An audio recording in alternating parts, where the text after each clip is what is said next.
Sino po aminado? Maraming nagkamali sa atin, lalo na sa pamilya natin, sa nakaraan. May mga asawa tayo, nagkamali sa atin, nasaktan tayo doon sa nakaraan.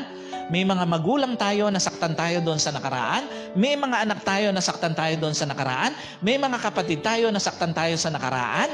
Munti ka ng batuhin ng computer o ng bote. May mga kapatid tayo, nagkakamali sa atin. Pero tandaan niyo po, ang pagkakamali sa loob ng pamilya, marunong magpatawad. Pero hindi inuulit-ulit.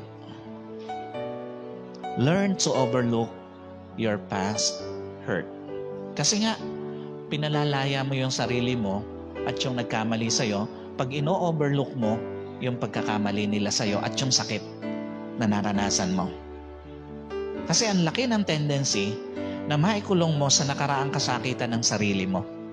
Ang laki ng tendency na maikulong mo sa nakaraang kasakitan ang nakapanakit sa iyo.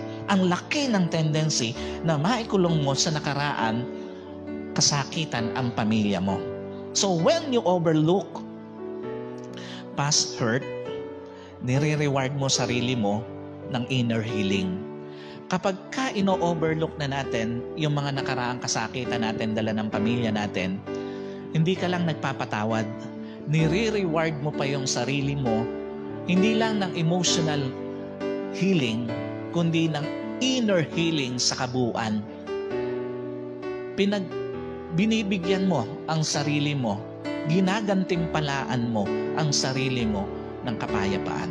Kasi ito ang totoo, tandaan niyo po, wala namang punong-puno ng sama ng loob ang naging mapayapa ang buhay.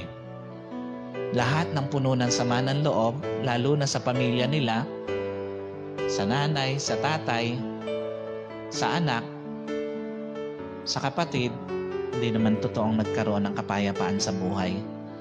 Laging merong nakatago na sakit at tampo.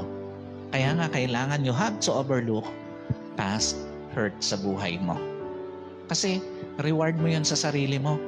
Kapag ino-overlook mo yung mga naging kasakitang dala lalo na ng pamilya mo.